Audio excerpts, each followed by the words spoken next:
ভালো আছি দিদি, খুব ভালো লাগছে যে এই মানুষগুলোর, এই প্রাণের মানুষগুলোর সাথে আবারও দেখা হয়ে গেল। তুই তো আমাদেরকে ভাবায়, আমাদেরকে কিছুটা সময়ের জন্য স্থির করে ফেলে, কিছুটা সময়ের জন্য আসলে উদাস করে ফেলে। তো সেখান থেকে ফ্ল্যাশব্যাক, এরকম অনেক মুহূর্তই আছে, কিন্তু একদমই যদি খুব স্পেসিফিক বলি, সেখানে হচ্ছে যে আমেরিকাতে যখন আমার ছেলে শেহজাদ খান বীর, ওকে নিয়ে যখন করোনার টাইমটাতে আমরা অনেক বেশি মা ছেলে ফাইট করছিলাম, সেটা প্রেগনেন্ট থাকা অবস্থায় এবং পরবর্তীতেও যখন পৃথিবীতে আসে, ওই ফ্ল্যাশব্যাকটা আমাকে প্রত্যেক সময় আসলে খুব নস্টালজিক করে ফেলে, অনেক ইমোশনাল করে ফেলে।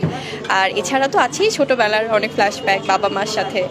আর এখন পর্যন্ত মনে হয় যে আসলে, এবং প্রথম যখন সিনেমাতে আমার পথ চলা শুরু হলো, তো অনেক আসলে গোল্ডেন কিছু ফ্ল্যাশব্যাক আছে জীবনে, সবসময় ভালো ফ্ল্যাশব্যাক। সেই মুহূর্তগুলি টলিউড ইন্ডাস্ট্রিতে, এই চমৎকার ইন্ডাস্ট্রিতে আমার প্রথম কাজ হতে যাচ্ছে ফ্ল্যাশব্যাক। সো ফ্ল্যাশব্যাক সিনেমাতে আমার চরিত্রের নাম শ্বেতা, এবং শ্বেতাকে দর্শকরা আসলে, আমার যারা বাংলাদেশের দর্শক, যারা কলকাতার দর্শক, আমি একটি কথা বলবো যে আসলে আমরা তো দেশ হয়তো বা একটু আমাদের দূরে, কিন্তু সবাই তো বাঙালি আমরা। সে আমার এই বাঙালি দর্শকরা শ্বেতাকে বা আমাকে, বুবলিকে ফ্ল্যাশব্যাকে আসলে একদমই চমৎকারভাবে আসলে আবিষ্কার করবে। তো সেটার জন্য আর কিছুদিন অপেক্ষা।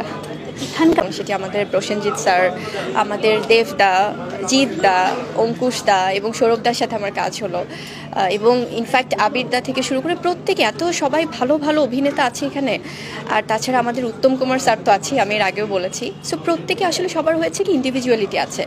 সো কেউ কারোর সাথে আসলে ওভাবে কারোর সাথেই কাউকে কম্পেয়ার করা যায় না, প্রত্যেকেই আসলে তাদের নিজেদের জায়গা থেকে ভালো লাগে, শ্রদ্ধা করি।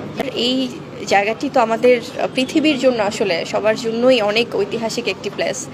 আর আমার যেহেতু আমি টলিউডে কাজ করা স্টার্ট করেছি, আমার এই বছরের শুরু থেকেই শুটিং চলছিল এখানে ফ্ল্যাশব্যাক সিনেমার। এটি শেষ করে চলে গিয়েছিলাম বাংলাদেশে, ওখানে যে আমার বাংলাদেশে আরেকটি ফিল্মের শুটিং হয়েছে।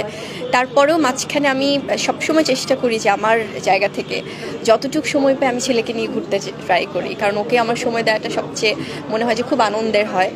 তো এই ভ্যালেন্টাইন উপলক্ষে মা আর আমি মিলে আমাদের শেহজাদকে নিয়ে আসলে চলে গিয়েছিলাম দিল্লি থেকে আগ্রা। তো সেখানে তাজমহল আমরা ভিজিট করলাম এবং ভালোবাসার সেই সময়টা সব একসাথে কাটিয়েছি। সেখান থেকে আবার ঢাকায় যে কনসার্ট ছিল, তারপর আবার এখানে আসলাম পোস্টার শ্যুট, এবং আমাদের ভালোবাসা, ওনার পজিটিভিটি সবসময়ই থাকে। আর যেহেতু আমার ফিল্ম ইন্ডাস্ট্রির পথ চলাই শাকিব খানের হাত ধরে, ওনার সাথে, উনি আমার প্রথম সিনেমার নায়ক এবং আমার পরিবারের অংশ। তো সেখান থেকে ওনার পজিটিভিটি অলওয়েজ থাকে, এবং সে সবসময় এটাতে বিশ্বাস করে যে সবাই কাজ করবে এবং ভালো ভালো কাজ করুক। সো অবশ্যই থাকে শুভকামনা। ইন্ডাস্ট্রিতে কাজ করি, আমাদের যেমন লাভার্স থাকে তেমনি হেটার্সও থাকে। সো সেটি শুধুমাত্র আমাদের সেলিব্রিটি যারা আছেন মিডিয়াতে তারা না, সেটা প্লেয়ার্সদের ক্ষেত্রেও, পলিটিশিয়ানদের ক্ষেত্রেও, বা ক্রিকেটাররা যারা থাকেন সবার ক্ষেত্রেই থাকে।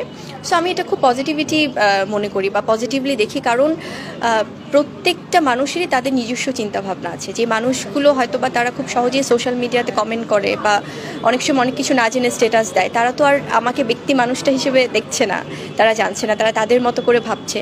সো এই অনেক কথার আসলে কোনো ভিত্তি থাকে না, অনেক কিছুই তারা নিজেদের মন গড়া লেখে, যেগুলোর কোনো আসলে একদমই কোনো সত্যতা নেই। সো সেগুলো তো আর আমাদের জনে জনে যে প্রমাণ দেওয়া সম্ভব না। তো সেক্ষেত্রে আমি চাই যে আসলে তাদের ভালোবাসায় থাকতে, সো ইতিবাচকভাবে থাকতে। ইনশাআল্লাহ হয়তো বা তাদেরও ভুল একসময় ভেঙে যাবে। এবং আপনি সবসময় ক্লিয়ার করারও চেষ্টা করেন এবং মুখ খোলেন, তো এতটাই কি ট্রান্সপারেন্ট? হ্যাঁ, আমি একদমই ট্রান্সপারেন্ট। আমার কাছে মনে হয় যদি কখনো আমাকে নিয়ে ব্যক্তি কোনো প্রোগ্রাম অ্যারেঞ্জ করা হয়, সেখানে অবশ্যই শুধু ব্যক্তি জিনিসগুলো নিয়ে ক্লিয়ার করব। এবং এটা আগে হতো, অনেক ভাবতাম যে আচ্ছা এই ব্যাপারগুলো আসছে, এগুলো তো সত্য না, বা এটা তো এভাবে হয়নি, সব কিছুর প্রতিবাদ করতে হবে। কিন্তু দিন শেষে আসলে সবাই বুঝিয়েছে যে আসলে শোবিজ ইন্ডাস্ট্রিতে এরকম হবেই, অনেক জল্পনা কল্পনা থাকবে, অনেক কিছু হবে, বাট সব কিছুর ভিত্তিও থাকবেন এবং সব কিছু নিয়ে কথা বলারও কোনো প্রয়োজন নেই। তো এটা হচ্ছে হয়তো বা আবারও শুটিং স্টার্ট হলে সেগুলো নিয়ে কনফার্ম হয়ে দেন সবাইকে জানান। দর্শকদের জন্য শুধুমাত্র স্পেশালি কলকাতার দর্শক না, আমার বাঙালি দর্শক যারা আছেন কলকাতার বাইরে এবং আমার বাংলাদেশে, সবার ভালোবাসা আজকে আমি বুবলি। সো আপনাদের এই ভালোবাসা, এই আদর, এই স্নেহ, এই সব কিছুর মধ্যে নিয়েই আসলে জীবনে চলতে চাই। আর আমার সিনেমা ফ্ল্যাশব্যাক আসছে খুব শীঘ্রই। আজকে টিজার আপনারা দেখেছেন, অনলি 40 সেকেন্ডস দেখেছেন। সো ইনশাআল্লাহ পুরো মুভিটা দেখলে আরও ভালো লাগবে। সবাই আমার জন্য আসলে দোয়া করবেন। Thank you.